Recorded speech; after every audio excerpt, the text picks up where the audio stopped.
persone li ritroverete nelle piazze, nelle strade, non scomparirà nessuno, perché la campagna elettorale non è iniziata oggi, è tutta la vita che la facciamo.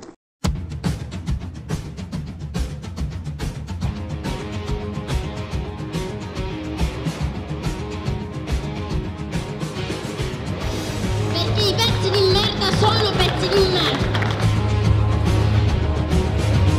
Che dobbiamo fare? Purtroppo è così, aspettiamo, vediamo, votiamo soprattutto.